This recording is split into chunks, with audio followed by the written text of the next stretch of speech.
부부가 이혼을 하면 필수적으로 따라오는 것이 바로 양육권 분쟁입니다. 역사상 가장 유명한 양육권 분쟁이 있죠. 바로 솔로몬 왕의 판결입니다. 지금까지도 회자될 수밖에 없었던 현명한 판결의 기준은 양육권이 두 사람의 힘겨루기의 대상이 되어서는 안 된다. 아이의 행복을 최우선으로 고려해야 한다. 그렇지만 제가 이혼 소송을 하다 보면 이 간단하고 기본적인 원칙을 잊고 당사자뿐만 아니라 특히 자녀들한테도 큰 상처를 주는 경우가 생각보다 많습니다. 양육권 분쟁에서 내 아이를 지키는 방법, 오늘 사연과 함께 알아가 보시죠. 오늘 사연은 바람난 아내가 양육권까지 가지겠답니다. 아내와 저는 맞벌이 부부였습니다. 회사 동료와 바람이 난 아내는 가출을 했고 이혼 소송 중 하교하는 아이를 데리고 사라져버렸습니다. 바람이 나 가정을 깬 아내가 아이까지 뺏어가겠다니 말이 됩니까? 이거 유괴 아닙니까? 아니 남편분 입장에서는 정말 어이상실이겠어요. 바람 펴서 가정 깨고 아이까지 데려가겠다니 순순히 양보할 사람이 어디 있겠습니까? 아이의 존재가 그리 소중했다면 바람 피기 전에 신중했어야죠. 변호사님, 양육권은 그래도 이 가정을 지키려던 사람에게 더 유리한 거 맞겠죠? 유리한 포인트가 있긴 한데요. 그렇다고 해서 양육권과 이혼에서의 귀책 사유가 항상 같이 가지는 않습니다. 이혼에서의 귀책 사유는 이혼을 청구를 누가 할 수 있느냐, 그걸 따지는 거고요. 나아가서는 위자료 청구는 어느 정도 할 수 있느냐의 기준이 되는 거고요. 양육비는 기본적으로 누가 아이를 더 잘 양육할 수 있느냐, 누가 양육하는 것이 아이의 복리에 더 도움이 되느냐를 기준으로 하기 때문에 꼭 귀책 사유 배우자라고 해서 양육권을 가질 수 없는 건 아닙니다. 아니 아내에게 배신당하고 아이까지 빼앗길 수 있다니 도대체 이런 법이 어디 있답니까? 두 사람이 맞벌이였다면 엄마가 아이를 전담해서 다 키운 것도 아니잖아요. 도대체 양육권 정하는 기준 뭡니까? 양육권 지정하는 기준은 굉장히 다양한 것들이 있어요. 미성년자의 성별과 연령, 부모의 애정과 양육 의사, 그리고 부모의 경제적 능력, 나아가서는 미성년 자녀와의 친밀도, 누가 주 양육자였는지, 그리고 미성년 아이가 13세 이상이 되는 경우에는 미성년 자녀의 의사도 반영이 될 수 있어요. 근데 굉장히 다양한 것들이 있는데 이거에서 가장 핵심적인 거는 어떤 사람이 아이를 키우는 것이 더 아이의 복리, 아이의 행복, 아이가 더 올바르고 바른 어른으로 성장하는 데 도움이 될 수 있는지입니다. 그런데 변호사님, 궁금한 게 양육권이랑 친권 우리가 혼용해서 같이 쓰는데 양육권은 양육, 아이를 키우는 거잖아요. 그럼 친권과는 어떤 차이가 있는 거예요? 양육권과 친권은 같은 사람이 가지는 거예요? 아니면 하나씩 나눠 가질 수도 있나요?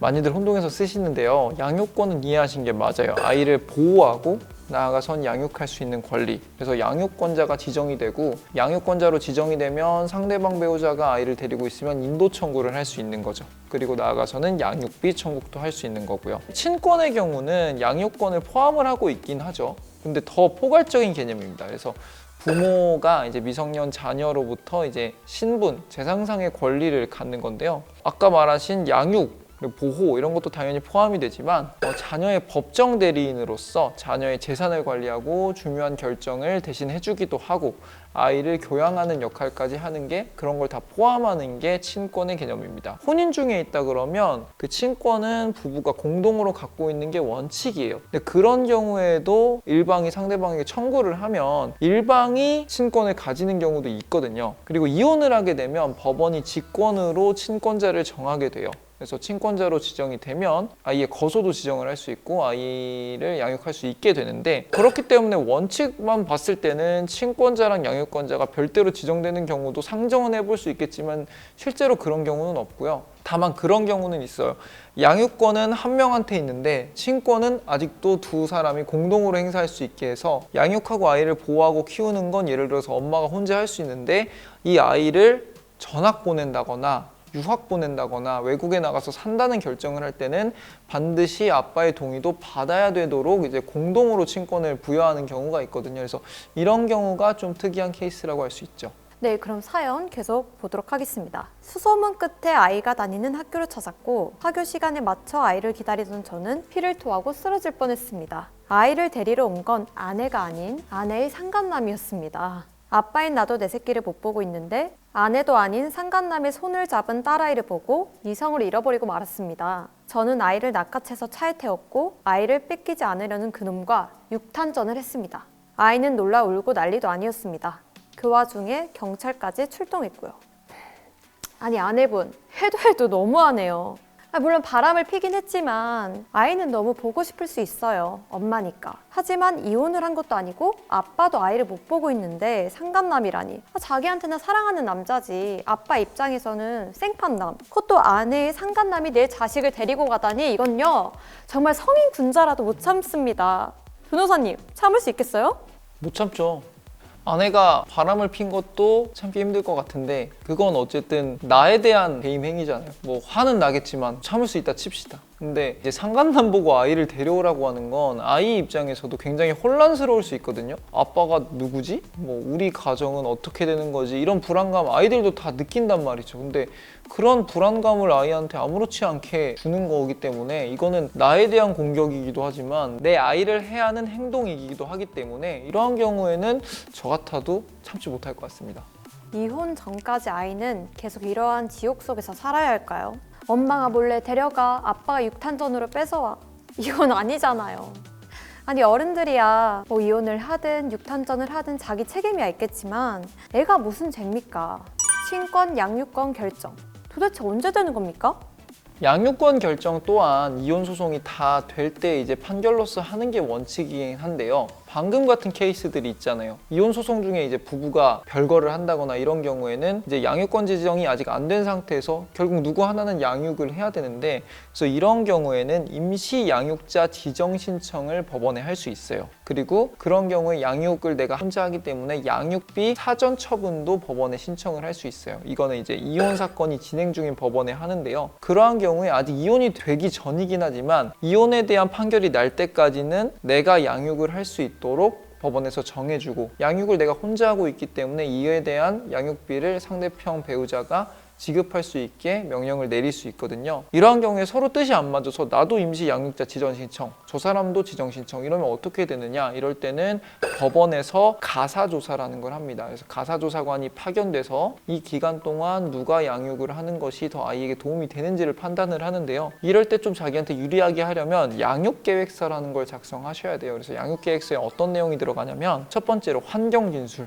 나는 이러이러한 사람이어서 내 아이에게 이런 성장 환경을 만들어줄 수 있는 사람이다. 예를 들어서 나의 경제력이 이렇다든지 내가 아이한테 더 잘 키울 수 있다든지 아니면 나뿐만 아니라 우리 부모님이 조부모가 되어서 아이의 양육에 도움을 줄 수 있다든지 이런 것들을 진술을 하셔야 되고요. 두 번째로는 계획 진술이라고 해서 내가 앞으로 아이를 양육하게 되면 이러하게 아이를 양육해서 아이를 훌륭한 어른으로 성장시킬 수 있다는 그런 계획도 진술을 하는 거예요. 그래서 이 두 가지 내용을 성심성의껏 작성을 해서 양육계획서를 제출을 하면 이런 것이 참작돼서 내가 양육권자로 지정될 확률이 높아지는 거죠. 그렇군요. 자, 그럼 경찰의 육탄전까지. 그래서 아이는 지금 어디에 있을까요? 함께 보시죠. 다행히 아이를 데리고 온 저는 임시 양육자로 지정되었지만 아내는 포기하지 않았습니다. 시도 때도 없이 등하굣길 뿐만 아니라 수업 중에도 아이를 데려가려고 합니다. 저와 저희 식구들은 아이의 학교 앞을 번갈아 가며 보초를 쓰고 있습니다. 저는 매일매일 아이가 유괴당할 것 같은 불안감에 일상생활조차 불가능합니다. 도대체 언제까지 이렇게 살아야 하는 걸까요? 아이 엄마를 유괴로 신고할 순 없을까요? 아니 법원이 임시 양육자로 지정을 했는데도 아이를 데리고 가려고 하면 이런 경우는 어떻게 되는 건가요? 그래도 엄마인데 유괴는 좀 그렇잖아요. 친부모도 유괴죄 성립 가능한가요? 유괴죄라는 것이 우리 형법에서는 미성년자 약취죄라고 정하고 있는데요. 미성년자의 부모라고 하더라도 유괴죄의 주체는 될 수 있습니다. 그러니까 미성년자의 자유의사랑 상관없이 아이를 데려가는 거잖아요. 이런 경우로 문제가 가장 많이 되는 케이스가 보통 국제결혼의 경우에는 예를 들어서 엄마가 외국 사람이고 아빠가 한국인이면 이혼하는 과정에서 양육권자는 아버지인데 엄마가 이제 아이를 함께 하고 싶으니까 본국으로 데리고 가요. 그러면 이제 아이가 만약에 여러모로 봤을 때 한국에서 크는 게 좋은데 아이가 이제 그러니까 엄마 손에 붙잡혀 가면 우리가 흔히 생각하기에 뭐 모성애로 판단을 할 수도 있겠지만 법원에서는 이것도 아이의 자유의지랑 상관없이 애를 데려가는 거기 때문에 유괴로 판단을 하거든요. 그래서 미성년자 약취죄 범죄자가 되는 거고요. 이런 거 때문에 만든 게 이제 면접교섭권이죠. 그러니까 유괴를 할 게 아니라 너가 양육권자로 지정이 안 됐으면 면접교섭권을 행사를 해서 너가 아이를 볼 수 있게 해주겠다. 근데 면접 교섭권을 해서 아이를 봤는데 안 데려다 줘 집에. 이것도 미성년자 약취죄가 되는데, 그렇기 때문에 여러 가지 방법이 있어요. 지금 본 것처럼 뭐 보초를 하면서 지키는 것도 가능하지만 이거는 계속할 수는 없으니까. 그래서 보통 접근 금지 명령을 배우자한테도 할 수 있겠지만 배우자가 내 자녀한테도 하는 것이 내 자녀한테 치명적으로 해가 될 것 같다 그러면은 배우자가 내 자녀한테 접근할 수 없도록 법원에서 접근 금지 명령을 받을 수 있습니다. 아, 그렇군요. 네, 계속 보도록 하겠습니다. 아내는 아이가 어리니 엄마인 자기가 키우는 게 맞다며 계속해서 아이를 데리고 가려고 합니다. 주변에서도 아이가 어리고 여자아이라서 엄마가 유리하다며 양육권 분쟁에서 아빠는 불리하다고 합니다. 상간남의 손까지 빌어야 하는 아내보다는 제 부모님의 도움을 받을 수 있는 제가 양육하는 것이 아이에게 더 좋지 않을까요? 양육권 분쟁에서 제가 승소할 수 있을까요?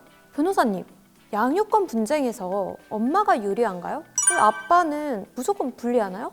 당연히 양육권 분쟁에서 엄마라는 이유로, 아빠라는 이유로 유불리가 정해져 있진 않죠. 근데 많은 경우에 이제 엄마가 양육권을 많이 가져가는 이유는 아직까지도 우리나라 사회에서 엄마가 주된 양육자였던 경우가 많기 때문에 이제 법원에서도 엄마가 아이를 양육하는 것이 아이의 복리에 더 좋다라고 판단을 하는 경우가 많은 거예요. 그런데 이제 이 경우에 이제 남편도 내가 양육하는 게 더 아이한테 많이 도움이 될 수 있다는 걸 충분히 증명하면 양육권자가 될 수 있는 거고요. 근데 뭐 내가 일하느라 바쁘다 이런 경우도 뭐 불리할 수는 있겠지만, 그렇다고 했을 때 보조 양육자라는 개념이 또 있거든요. 그래서 남편이든 아내든 내가 지금 일을 해야 돼서 생계가 있기 때문에 아이를 직접 양육하기는 어렵지만 내가 우리 어머니 아버지, 아이 입장에서 조부모가 되는 거죠. 이런 분들이랑 같이 아이를 양육하면서 아이가 성장하기 유리한 조건을 만들 수 있다, 이런 것들을 증명하면 양육권 분쟁에서 유리해질 수 있습니다. 그렇다면 아직 이혼은 안 했어요? 이혼하려고 결심은 했어요. 양육권 분쟁 이제 해야겠죠? 그럼 내 아이를 뺏기지 않으려면 양육권 소송 전 이것만은 꼭 하는 대비책 좀 알려주세요. 일단은 이 부분이 되게 말씀드리기가 애매한 게, 부모로서 마땅히 자녀한테 해줘야 되는 부분들이 많은데 이게 마치 양육권에서 이기기 위한 나의 행동이면 안 되거든요. 그렇지만 저는 변호사니까 거기에 대한 설명을 드리자면, 일단 첫 번째로는 아이와의 애착 관계가 중요해요. 아이와 내가 애착 관계가 잘 형성이 되어 있어야 내가 이 아이를 양육하는 것이 아이의 복리에 더 도움이 된다는 걸 증명하기 쉽잖아요. 근데 그 애착 관계를 형성하는 건 부모니까 당연히 해야 되는 건데, 그 애착 관계를 증명하는 증거를 많이 가져 놓는 게 중요하죠. 그러니까 아이랑 이런 활동을 했다든지, 아이랑 뭐 좋은 시간들을 많이 보냈고, 아니면 실제로 내가 아이를 양육하기 위해서 이러이러한 뭐 경제적인 노력들을 했다는 걸 증명하는 게 중요하고요. 두 번째로는 양육의 환경도 이제 아이 입장에서는 엄마 집에 갔다가 아빠 집에 갔다가 상간남 집에 갔다가 뭐 이러면은 아이가 혼란스럽잖아요. 그래서 아이 양육 환경의 일관성이 중요해요. 근데 그렇기 때문에 기존의 아이를 쭉 양육하고 있던 사람이 양육권의 분쟁에 있어서 더 유리할 수 있는 거죠. 그 이혼 소송에 대한 판결 전에도 임시 양육자 지정 신청을 해서 자기가 계속 양육을 하고 있었던 것이 유리할 수 있고요. 아까 말씀드린 뭐 나의 어머니, 아버지, 아니면 뭐 삼촌이 됐던 사람들도 나의 양육에 충분히 도움을 줄 수 있는 분들이다 라는 것을 법원에서 증명하는 게 유리합니다. 근데 엄마가 전업주부야. 경제력이 없어요. 그래도 양육권 소송 해볼 만한 거죠? 아까 말씀드린 것처럼 양육권 소송에서 부모의 경제력도 분명히 판단 대상이 됩니다. 그렇지만 나의 수입이 적다고 해서 내지는 없다고 해서 양육권을 전혀 주장할 수 없는 건 아니에요. 왜냐하면 우리나라에서는 양육권에 대한 결정을 법원이 하면서 양육비를 청구할 수 있게 해주었거든요. 그러니까 상대방 부모는 더 이상 양육을 하고 있지 않으니까 양육에 대한 비용 부담도 없을 거잖아요. 이 아이를 내가 이제 혼자 양육을 하니까 이 아이의 양육하는 데 필요한 비용의 일부는 너가 줘 해서 양육비 청구를 할 수 있거든요. 그래서 그런 제도들이 있기 때문에 경제력이 내가 조금 없으면 그게 불리할 수는 있더라도 완전히 불가능하다 그렇게는 말씀 못 드리고요. 경제력이 좀 부족한 대신 다른 면들이 내가 아이를 양육하는 데 더 유리하고 아이의 복리에 도움이 된다는 걸 충분히 증명하면 전업주부라고 하더라도 충분히 양육권자로 지정받을 수 있습니다. 그럼 안타깝게도 양육권 소송에서 패소를 했어요. 그럼 아이를 어떻게 만나는 건가요? 아무리 보고 싶다고 해도 아침 저녁으로 볼 수는 없잖아요. 그렇죠. 흔히 뭐 부모님이 이혼을 한 지 얼마 안 됐을 때는 아이의 동선이나 이런 걸 아니까 보러 갈 수 있는데, 이사 가고 나면은 사실 찾기도 힘들고, 그리고 동선을 안다고 하더라도 엄마 아빠가 언제나 자리를 나타난다는 거는 아이 입장에서도 뭐 안정적인 상황은 아니니까, 그런 거는 이제 아까 말한 것처럼 자칫하면 미성년자 약취유인죄 내지는 접근금지 명령의 대상도 될 수 있으니까 그렇게 하시지 마시고, 우리 법에서는 민법 제837조에 의해서 면접교섭권을 정하고 있거든요. 그래서 비양육자라고 하지만 아이가 보고 싶으니까 아이를 만날 수 있는 권리를 정하고 있습니다. 이 면접교섭권을 행사해서 아이를 만나는 것이 중요하고요. 다만 이 경우에 정말 내가 아이를 만나는 것이 아이한테 되게 치명적일 수 있다고 판단을 하면 법원에서 이 면접교섭권을 일시적으로 제한을 하거나 배제를 할 수는 있는데요. 그런 경우가 아니라면 면접교섭권을 통해서 아이를 만나는 것을 추천드립니다. 오늘의 양육권 분쟁에서 소중한 내 아이를 지키는 법에 대해서 알아봤는데요. 이혼 소송 중 양육권 다툼으로 힘들어하신다면 친구에게 묻지 말고 이혼 변호사에게 물어보세요. 이혼 변호사 심규덕이었습니다.